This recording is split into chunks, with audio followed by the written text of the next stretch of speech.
ধরুন আপনি ঘরে বড় ছেলে, 4 জনের পরিবার।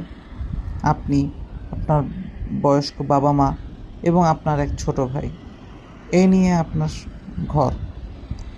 তো স্বাভাবিকভাবেই বড় ছেলে হিসেবে আপনার দায়িত্ব আপনার ঘর চালানো, সংসারের খরচ দেওয়া এবং পরিবারের সকল বিষয়ে দেখাশোনা করা।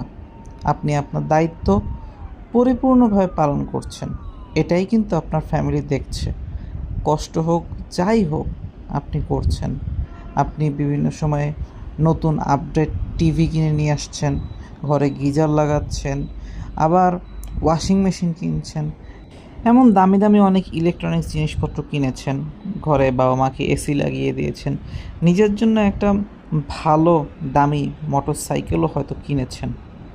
সবই ঠিকঠাক, কিন্তু হঠাৎ করে আপনার হয়তোবা চাকরি চলে গেল, বা আপনার কোনো দুর্ঘটনা ঘটলো, আপনি হাসপাতালে ভর্তি হলেন, বা আপনার কিছু একটা হয়ে গেল আল্লাহ না করুক। তখন কি হচ্ছে? তখন আপনার সংসারের পুরো দায়িত্বটা যে পড়ছে আপনার ছোট ভাইয়ের কাছে। বাধ্য হয়ে আপনার ছোট ভাই চাকরিতে জয়েন করেছে। সো যখন সে এই সংসারটা চালাতে শুরু করলো, তখন দেখলো তাদের ঘরে অলরেডি 8 লক্ষ টাকা ঋণ হয়ে আছে, যেটা তার বড় ভাই এই সংসারে এত লাক্সারি লাইফ লিড করানোর জন্য করেছে। এখন 8 লাখ টাকা ঋণ দেখে তো আপনার ছোটো ভাইয়ের পুরাই মাথা নষ্ট। কারণ তার ঘরের প্রত্যেকটা মানুষের মাথার উপর অলমোস্ট 2 লক্ষ টাকা করে ঋণ। কীভাবে এই ঋণ শোধ করবে তা নিয়ে সে প্রতিদিনই দুশ্চিন্তায়। কি করবে, কি না করবে, কিভাবে ব্যয় সংকোচন করবে, কিভাবে আয় ব্যয় ব্যালেন্স করবে, কিভাবে লোনগুলো শোধ করবে, তা নিয়ে তার প্রায় মাথা নষ্ট অবস্থা।